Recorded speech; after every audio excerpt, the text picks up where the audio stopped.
We did our presentation on ADHD.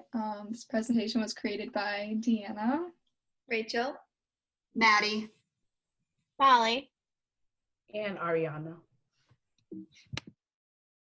So what is ADHD? ADHD is attention deficit hyperactivity disorder. It's a condition that causes individuals to have a difficult time focusing along with hyperactive behavior. This disorder often causes individuals to have trouble in public settings such as work and school. so individuals who have ADHD, it definitely affects all areas of their life. So some common symptoms that affect their behavior can be aggression, fidgeting, and irritability. Cognitive would be forgetfulness, short attention span, and difficulty focusing. As for mood, it would be mood swings, anxiety, and boredom. And it is also common for those who suffer from ADHD to experience depression or learning disabilities. The etiology of ADHD, there are two factors. There are biological factors, which include abnormalities in the prefrontal cortex, striatum, and the cerebellum.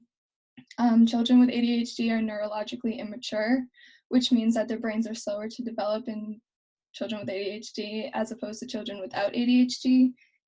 Their behavior and control are not age appropriate. There are genetic factors, abnormalities in dopamine and norepinephrine, prenatal and birth complications. Also, there are psychological and social factors. Children who belong to families that experience hostile, aggressive, or substance abuse behaviors can develop ADHD, but it's more likely due to the genetic effects rather than actual experience. so in this video, it kind of displays like the different brain areas that are affected, and it kind of goes off of Deanna's slide off of etiology. So it just gives a little bit more insight on what areas of the brain might be smaller or what connections might not be made. Attention Deficit Hyperactivity Disorder, or ADHD, is a condition that causes both kids and adults to be easily distracted, fidgety, and impulsive. What looks on the surface like a behavioral problem is actually a brain disorder that affects both the structure and function of the brain. Research has found that the brains of people with ADHD are smaller in certain areas, especially in the frontal lobe, affecting impulse control, concentration, and inhibition. Brain development is also slower in people with ADHD. The neural pathways don't connect and mature at the same rate, making it harder to pay attention and focus. This can impair executive function, which handles organization and routine tasks. ADHD impacts brain chemistry too. People with ADHD may have problems processing dopamine, a chemical linked to movement, sleep, attention, and learning. ADHD can be tricky to diagnose and challenging to manage, but there are treatments that can help. Consult with a doctor for all your questions about ADHD. The DSM-5 criteria for diagnosing individuals with ADHD. This includes individuals 16 and under must show 6 or more symptoms of inattention and 6 or more symptoms of hyperactivity and impulsivity. If they're 17 or older, at least 5 symptoms are required. These symptoms must be present for at least 6 months. Some examples of inattention symptoms are trouble holding attention during class, trouble organizing tasks, trouble listening when spoken to, or if one is easily distracted. Different examples of hyperactivity and impulsivity are fidgets or taps feet while seated, trouble performing leisure activities, talks excessively, trouble waiting their turn. Some additional criteria also include several symptoms being present before the age of 12, and some other symptoms that are present in 2 or more settings, which can be school, work, home, or extracurricular activities. And the symptoms also interfere or reduce the quality of individual's life. There are 3 presentations of ADHD. The first one is combined, so the symptoms of both criteria of inattentive and hyperactive impulsive. The second one is predominantly inattentive, so those are the symptoms of inattention but not hyperactivity or impulsivity. And then the third one is predominantly hyperactive, impulsive, which are symptoms of hyperactivity, impulsivity, but not inattention. So for some treatments of ADHD, treatments can help, but it can't cure ADHD. It's only there to primarily help and support the individual with it.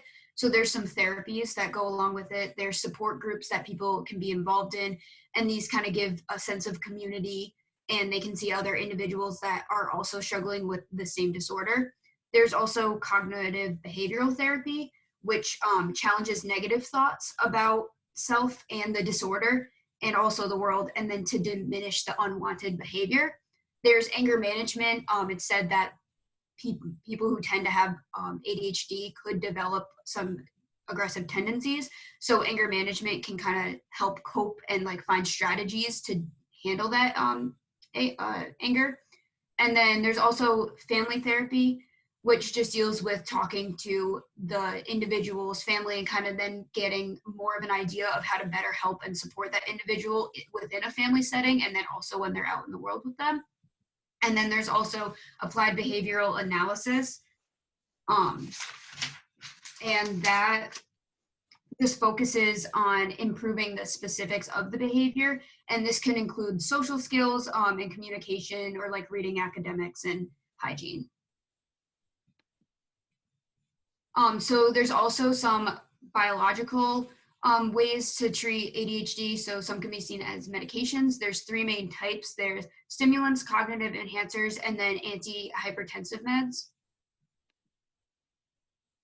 So for stimulants, they increase the neurotransmitter levels, they increase heart rate and increase blood pressure, but they lower the person's appetite and then also decrease sleep.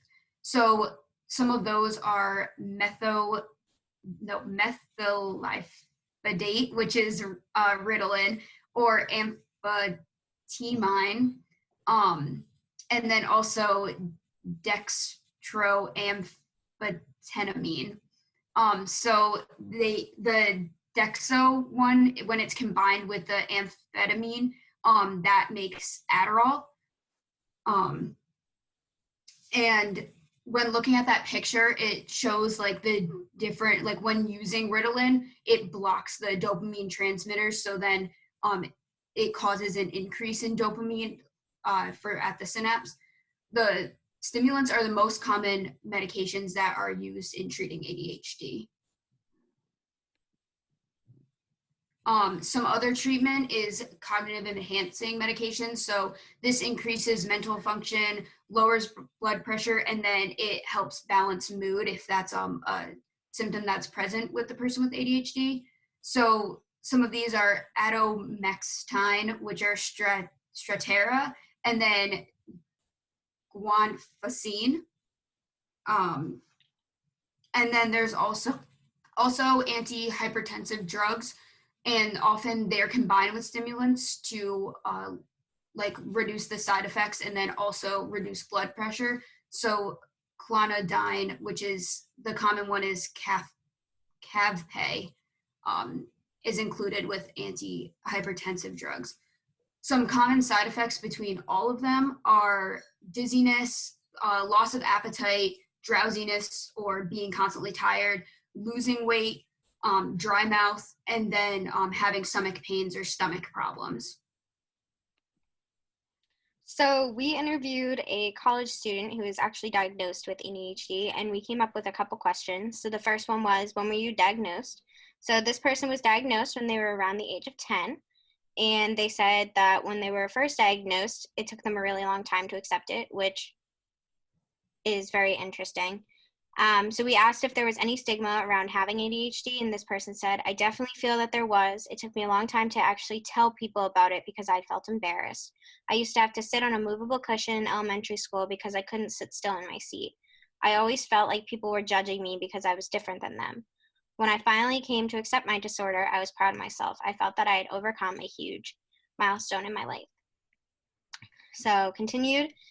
We asked, how did it affect your childhood life versus your adult life? So they said, as a child, I had a dose of medication each morning to help my symptoms hide.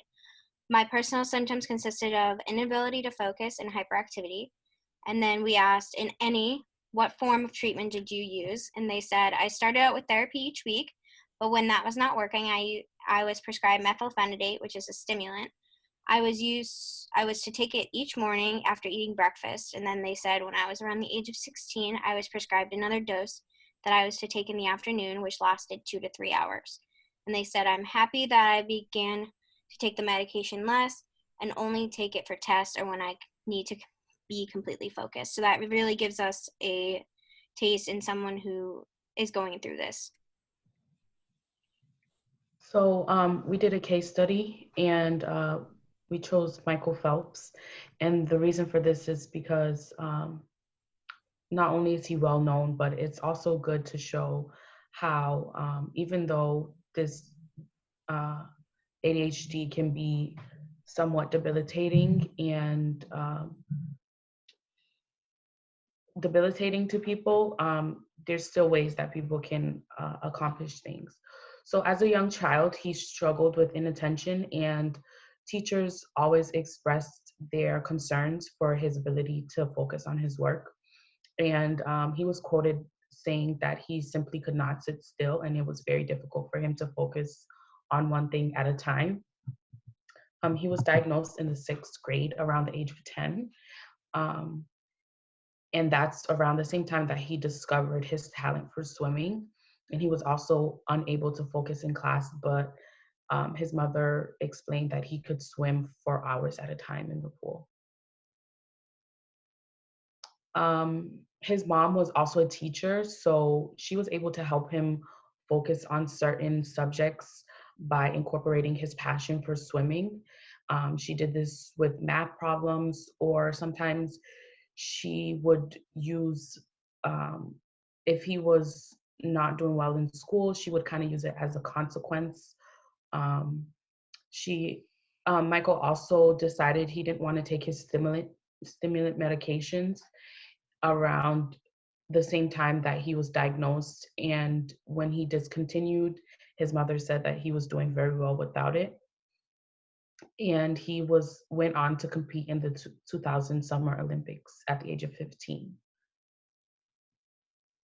Here's just a video of him just briefly talking about dealing with ADHD and his experience.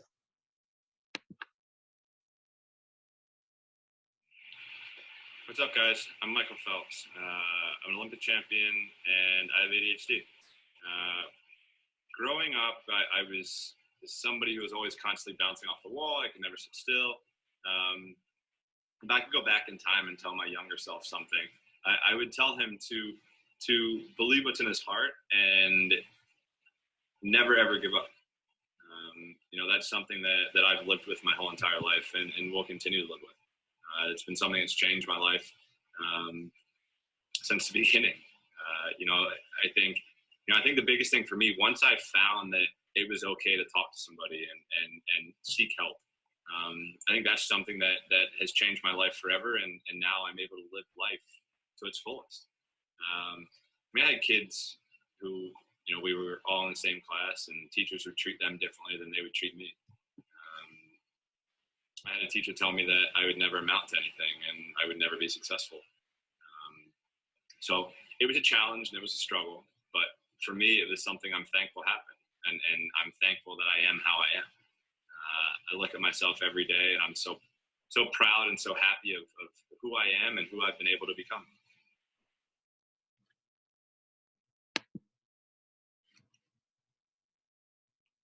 All right, and now we're going to play a Kahoot game to kind of review what we just discussed.